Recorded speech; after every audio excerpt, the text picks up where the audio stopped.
Let's get to the news. Wally. Sorry. Did you see Wally just froze on the first card? Sorry about that.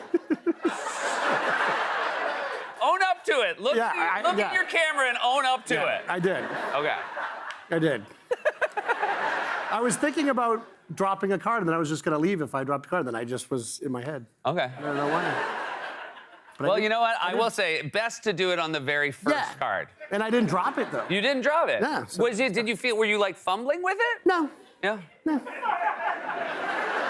So we've been doing this for 10 years. We're closing in on 1,500 shows. And today, for some reason, you literally started thinking, oh, I hope I don't drop a card. Yeah. All right. You know what? I'm going to say something. Thank you for your honesty. Sure, you're welcome. Yeah. You're welcome. According to a new poll, 35% of Americans did not read anything about President Biden's State of the Union address. In their defense, they haven't finished reading Marjorie Taylor Greene yet. President Biden delivered his State of the Union address last week as soon as he got over the shock of seeing Marjorie Taylor Greene. Look over here. Mr. President. That is not the face you make when you see a colleague. That is the face you make when you see a dog playing basketball. At a campaign rally in Atlanta over the weekend, President Biden said he is focused on bringing down the costs for prescription drugs after seeing firsthand just how badly they're needed. Alabama Senator Katie Britt delivered the Republican response on Thursday to President Biden's State of the Union address from her kitchen, and I'm guessing on move-in day? Where's all your stuff? Are we banning books and also blenders? You talk about how hard it is to put food on the table. Well, yeah, you don't have any plates. Republican Senator Mitt Romney yesterday defended Alabama Senator Katie Britt's response to the State of the Union and said that the media overreaction to it, quote, tells us who liberals most fear. I'm not sure about liberals, but I'll bet managers are terrified. The Oscars were held last night, and actor Al Pacino presented the award for Best Picture without reading the nominees. In his defense, even Al Pacino knows how fun it is to hear him say the word Oppenheimer.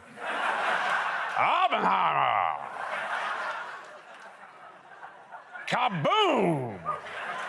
Boom goes Oppenheimer!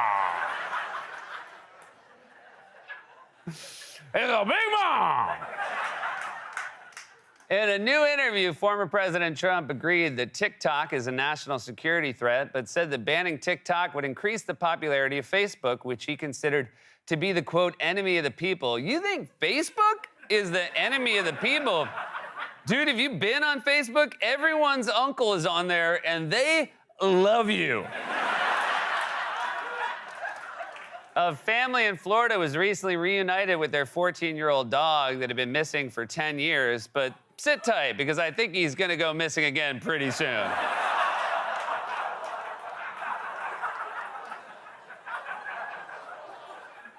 You guys can do 14 times 7, right?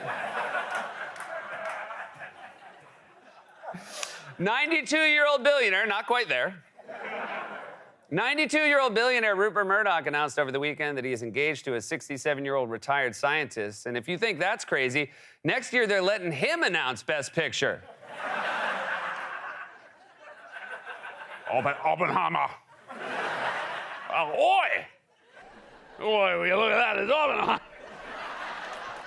Oh, who let that guy read my card? Whatever I'm doing is next year's Best Picture, I'll tell you that. And finally, a housekeeper at a hotel in Atlanta recently found $250,000 worth of cocaine while cleaning a guest's room. On the plus side, that hotel is spotless. President Biden released his budget proposal for 2025 yesterday, which includes nearly $900 million in funding for technology to detect fentanyl at the border, because the drug-sniffing dog they got now has had it. I can't sniff more of this stuff. Angry TikTok users are reportedly calling congressional offices ahead of the week's vote on a bipartisan bill that would ban the platform. Well, it's more mature than what angry Facebook users did.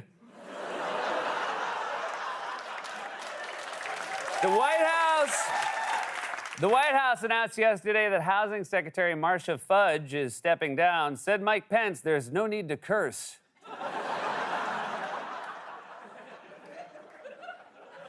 Republican Senator Ted Cruz hosted a roundtable today on name, image, and likeness rights for student athletes, even though he's freely using someone else's likeness. According to a new book, former President Trump has praised Adolf Hitler in private conversation with aides and once said, quote, Hitler did some good things. Oh, come on. I don't believe he said that once. The Russian presidential election ends on Sunday, but Putin expects his opponent will drop out of a window. According to a new report, Boeing failed more than 1/3 of recent FAA audits on its production process for the 737 MAX jet. So unlike their planes, they are totally screwed.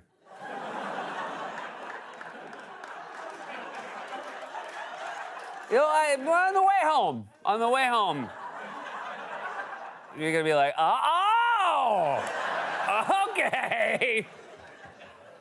Authorities in Massachusetts recently arrested a man who allegedly tried to rob an adult store after yelling at him, come out with your other hand up.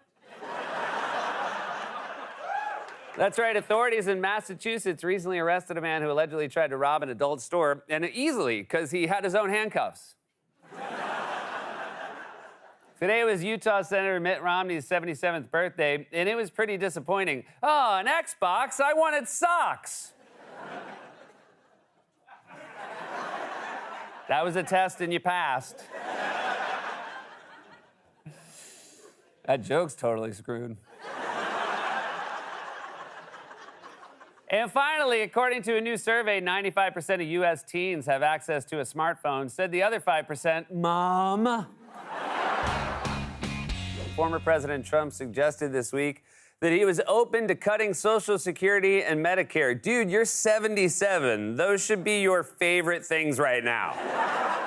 And let's be real, you could use the cash. The Republican National Committee is reportedly imposing mass layoffs, or as Fox News is reporting it, unemployment rises under President Biden. A video has gained attention online that appears to show former President Trump ignoring his 10-year-old grandson at a UFC match this weekend in order to talk to other attendees. In his defense, I'm sure he had no idea that was his grandson. The House passed a bill today that would force TikTok's Chinese parent company to sell the social media platform or face a domestic ban. Well, if you guys are worried about the Chinese gathering data on Americans, wait till you find out who makes the phones.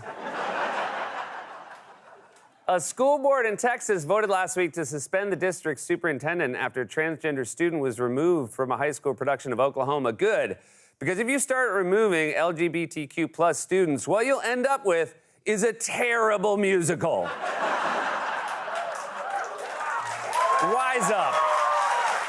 A 12-year-old boy who is reported missing in Ohio was recently found safe at a Target after he spent the night inside the store. His parents came to pick him up and somehow ended up spending $300. How does it happen? Elon Musk today visited the Tesla factory in Germany, which suspended operations earlier this month after a suspected arson attack. Why would an arsonist waste their time? If you want a Tesla to catch fire, just wait a few minutes. The retailer Dollar Tree announced plans today to close nearly 1,000 of its Family Dollar stores. Wow, 1,000 stores. That could affect almost 1,000 cashiers. According to a new survey, the average man feels insecure more than 900 times a year. Well, make it 901 because I didn't know everyone else was counting. 900. How many times was I insecure? I think 900. And finally, the fast food chain Taco Bell announced yesterday it will close its dining rooms at multiple locations in Oakland, California due to crime in that area. Of course, the biggest crime is calling this a dining room. President Biden has signaled that he will sign a bipartisan bill into law that would force TikTok's Chinese parent company to sell the social media platform. All right, you're having a hard enough time with the Gen Z vote. What else are you gonna do? Cancel Euphoria? Those kids, they're gonna be too old. By the time they do a new season, they're gonna be too old.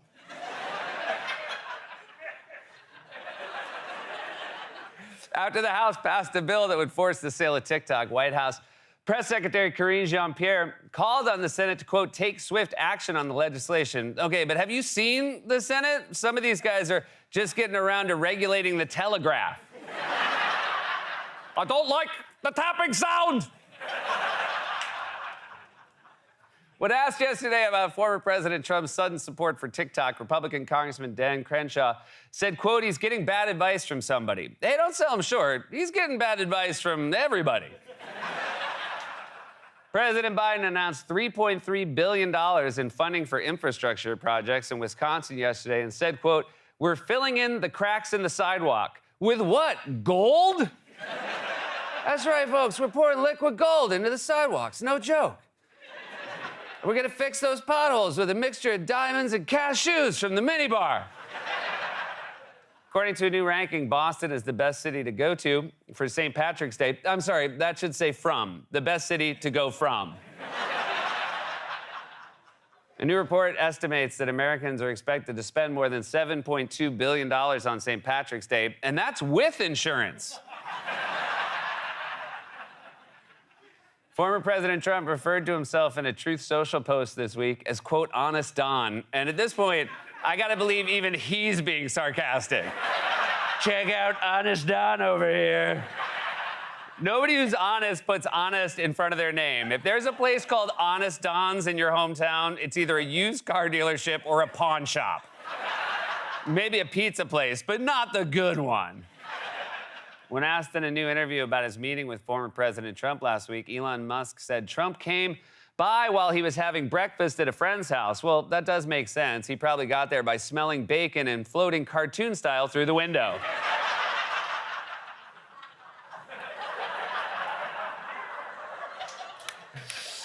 At a hearing this week, the superintendent of the New Orleans Police Department said that there is a rodent infestation in evidence rooms and added, quote, the rats are eating our marijuana, they're all high.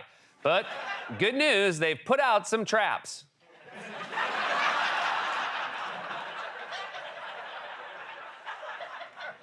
Actor Nicolas Cage said in a new interview that he probably did not get paid for his role in the 1996 film Leaving Las Vegas. He also didn't get paid for National Treasure because he didn't know it was a movie. You guys were filming that? Oh, man! That means you're a prop. In honor of National Pie Day, Pizza Hut offered customers a free large one-topping pizza with the purchase of a large pie. And if you eat both pizzas, you'll have to go to the bathroom 3.14 times.